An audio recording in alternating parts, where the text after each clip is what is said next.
Warning, this is a parental advisory. The following contains explicit What the fuck? content. What the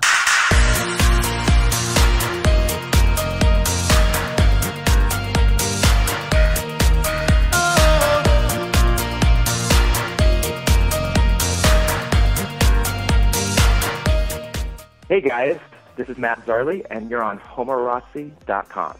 Hi guys, Tyrell here with Homorazzi.com, and I'm chatting on the phone with the uber-talented Matt Zarley. How's it going, buddy? I'm doing great. How you doing? I'm doing really good. So, Good. first of all, I want to say congratulations on the success of WTF. Thank you It's very just, much. Yeah, it's just exploding, hey? It's kind of crazy. Yeah, it's been pretty exciting. Yeah, that's really great. So we'll touch on that in a little bit, but let's go back to the beginning so that people can, if they don't know who you are, get to know you a little bit better and where you started from. So Okay. you're well, first of all, when you were 12 years old, you found your first success dancing with Tony the Tiger. Oh gosh, yeah. Do you get tired Yeah. of people asking you about that? No, not at all. It's so funny because it was totally by accident. I started dance class when I was 12. Yeah. So it was probably just soon after I started class. There was a gentleman by the name of Roland Dupre who had a really successful, very famous sort of dance academy in Los Angeles, and they were casting a commercial that following weekend for this Kellogg's commercial, and he was friends with my dance teacher, which was a little suburban dance teacher, and he reached out to her and said you should bring him in, and the rest is history. So And there you go. yeah. So then, but where you found the beginning of your success was on Broadway, and you started in a chorus line. So were you just in the ensemble and chorus line? What was your role in a chorus line? I played Mark. Okay. Mark was the guy that he was the 20-year-old that went to confession and Yep. confessed to yeah, that was me.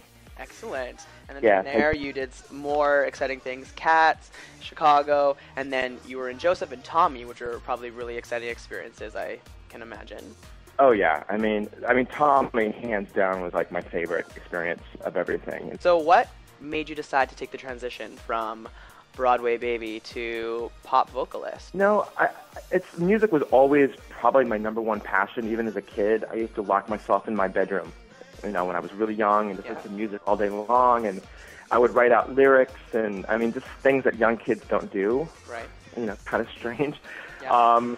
So I was always obsessed with music, and I think even though I started as a dancer, I think my heart was always in the music arena. Yeah, and you're seeing more and more Broadway stars like transition into pop music now. You have the Matthew Morrisons and the Josh Stricklands and all of those people, transitioning to pop music too. So like the bridge is kind of starting to be built, I think, a little bit.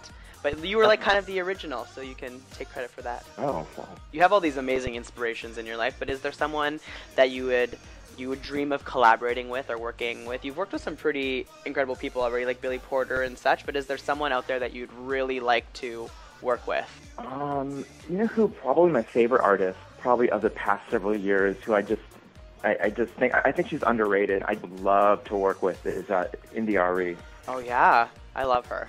So let's talk about your new album coming out called Change Begins With Me. And WTF is the lead-off single, and right now it's having like crazy success on the dance charts, which is awesome for you.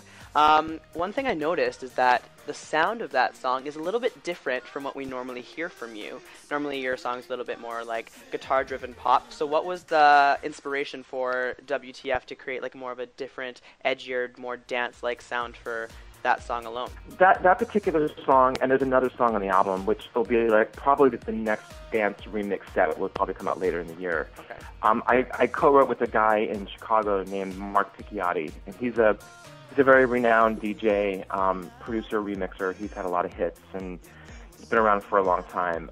We actually wrote those two songs together, and with this album, I wanted to sort of express some different sounds that I never had before. Yeah. So let's talk about the music video for the song a little bit. It's very hilarious, very great. The concept from the video obviously came from the lyrics of the song. Is that what happened, or did you write a different treatment for it? How did that all come about? The video was definitely inspired by the song. The song is definitely based on a true story. The video, even though we put the little tagline at the end that says based on a true story, the video took some definite licenses, obviously, because it's so crazy. I mean, it's just, a pillow fight and all that stuff is just ridiculous. And that was sort of intentional. And, it's it's sort of a comment on a lot of things, and it was, my intention to sort of have all these crazy, attractive guys in it, because you never really see that in a video. No, never. You have like, Pink and Katy Perry and all these amazing artists sort of doing similar type spoof satire videos all the time. And you just never really have a guy doing, especially a gay guy, you don't really ever see that. And I thought, this is the song to do it. No, but it's hilarious and it's great and it suits the song really well. And I really enjoyed watching it. I thought it was really fun. And it's always good to see, too, a mainstream dance track right now getting lots of Billboard heat, and then have like a gay artist represent the gay community on the Billboard chart. That's pretty awesome. So we don't really get a lot of that very often. I'm really flattered, and I'm proud of it, and I'm glad people have jumped on board. It's been really nice. Excellent. See what's what. We'll definitely keep our ears and eyes peeled for you, because we think you're doing some really great things, and can't wait to see the success that comes out of the release of your upcoming album. Oh, thanks. Yeah, and check out the new video too will be out at the beginning of August. So. Oh, awesome! And what song is that for? It's called Perfect. Okay. Thank you so much once again. It was my pleasure. It was great chatting with you. Such a heartbreaker.